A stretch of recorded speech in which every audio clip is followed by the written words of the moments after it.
दोस्तों, think and grow mission में आपका स्वागत है और मैं हूं आपका होस्ट दिलप्रीत और आज लेके आया हूं एक नई कहानी। दोस्तों, माँ से सभी प्यार करते हैं। माँ के बारे में बहुत कुछ पढ़ा लिखा सुना गया है। आज पिता के बारे में बोलने जा रहा हूँ। एक पिता का दर्द बयान करने जा रहा हूँ इस कहानी में। जब मैं घर से गुस्से से बड़बड़ाते हुए निकल आया था और बस स्टैंड की तरफ आगे बढ़ने लगा, मैं मन ही मन बड़बड़ा रहा था। पता नहीं कितने पैसे छुपा के रखे हैं, लेकिन मेरे लिए एक बाइक नहीं ले सकते। अब मैं वहाँ से चला जाऊँगा और तब तक वापस नहीं आऊँगा जब तक मैं खुद के पैसों से बाइक नहीं खरीद लेता। इतना सोच ही रहा था, तभी मेरे पैर में मुझे कुछ चुभने का एहसास हुआ। नीचे देखा तो समझ आया कि जल्दबाजी में पापा के जूते पहन आया हूँ। इन जूतों में कील उभरी हुई थी जो मेरे पैर में बार बार घाव किए जा रही थी, लेकिन उस समय गुस्सा अधिक था तो मैं बड़बड़ाते हुए आगे बढ़ गया। एकाएक मुझे याद आया कि मैं पापा का पर्स भी साथ में ले आया हूँ। मेरे खुराफाती दिमाग में एक ख्याल आया, क्यों ना आज पापा का पर्स चेक किया जाए, जिसे आज तक उन्होंने किसी को हाथ तक नहीं लगाने दिया था। पता नहीं कौन सा खजाना छुपा रखा है इस पर्स में जो किसी को हाथ नहीं लगाने देते थे। जब मैंने पापा का वह पुराना पर्स खोल कर देखा तो उसमें पैसे तो नहीं मिले, लेकिन पैसों की जगह पर एक डायरी रखी हुई थी। तब मैंने सोचा, हो तो यहाँ खजाना छुपा रखा है। मैं समझ रहा था कि वहाँ पापा ने क्या लिखा होगा, किससे कितने पैसे लेने हैं और किसको कितने पैसे दिए हैं, लेकिन मैं गलत था। जब मैंने उस छोटी सी डायरी का पहला पेज खोल कर देखा तो वहाँ पर जो लिखा था वह थोड़ा सीरियस कर देने वाला था। डायरी में जो लिखा था उसे पढ़ने के बाद मेरे चेहरे पे जो एक्सप्रेशन था वो गायब हो चुका था, क्योंकि डायरी में ऐसा कुछ नहीं था जैसा मैं सोच रहा था। वहाँ पर उन पैसों का हिसाब लिखा हुआ था जो अलग अलग कामों के लिए अलग अलग लोगों से उधार लिए गए थे। उस लिस्ट में कंप्यूटर के नाम पर भी पैसे लिखे हुए थे। कुछ यूँ लिखा था कि 50,000 बेटे के कंप्यूटर के लिए। यह वही कंप्यूटर था जिसे मैं आज तक यूज़ कर रहा हूँ। लेकिन मुझे यह पता नहीं था कि उनसे खरीदने के लिए पैसे कहाँ से आए थे, लेकिन आज पता चल गया था।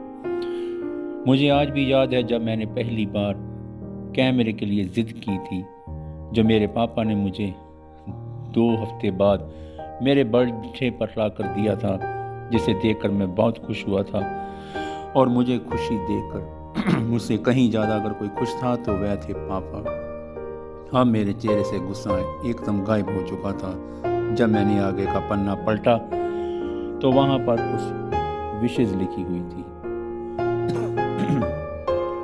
पहली जो विश लिखी हुई थी इसमें लिखा हुआ था, अच्छे जूते पहनो। यह बात मेरी कुछ समझ नहीं आई।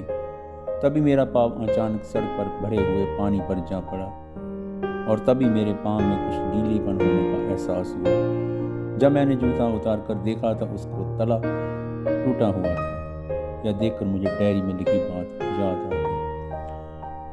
तभी मुझे माँ पापा की कही बातें भी याद आ रही थी कि कैसे माँ कहा करती थी पापा से, अब तो जूते पुराने हो गए हैं, नए ले लीजिए। तो पापा अक्सर यह कहकर टाल दिया करते थे, जूते अभी और चलेंगे, अभी कुछ दिन पहले तो लिए थे। मुझे आज समझ आ रहा था कि कितने दिन और चलेंगे। साथ ही साथ यह भी समझ आ रहा था कि पापा पर्स को क्यों छुपा कर रखते थे। तभी उस डायरी को पढ़ते हुए बस स्टैंड पर पड़ी बेंच पर आकर बैठ गया। अब उस डायरी का आखिरी पन्ना बचा हुआ था। उस पन्ने को जब मैंने पलट कर देखा तो वहाँ कल की डेट लिखी हुई थी। तारीख के नीचे लिखा हुआ था 50,000 रुपये बाइक के लिए। बस इतना पड़ा और दिमाग सुन्न रह गया। अब मेरे मन में कोई शिकवा, कोई गिला नहीं बचा, बस मेरी आंखों में आंसू थे। अब मैं जल्दी से घर की तरफ भागा, लेकिन जूतों की वह कील पाँव में अब तक घाव बढ़ाने में कामयाब हो चुकी थी। मैंने जूतों को रास्ते में ही निकाल कर फेंक दिया और भागते लड़खड़ाते हुए घर जा पहुंचा, लेकिन पापा घर पर नहीं थे। मैं समझ गया वह कहाँ थे। मैं सीधा पास वाली बाइक एजेंसी की तरफ भागा।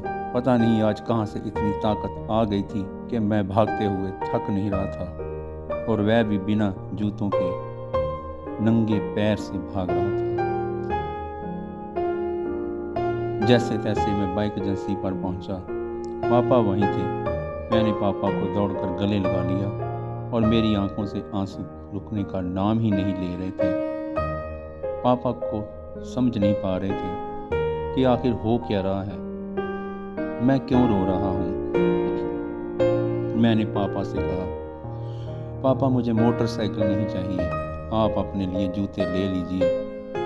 अब आज से मैं जो भी करूँगा अपनी मेहनत से अपने बलबूते पर पढ़कर करूँगा। आज आपसे कहना चाहूँगा, ठीक ऐसे ही होते हैं हमारे पिता।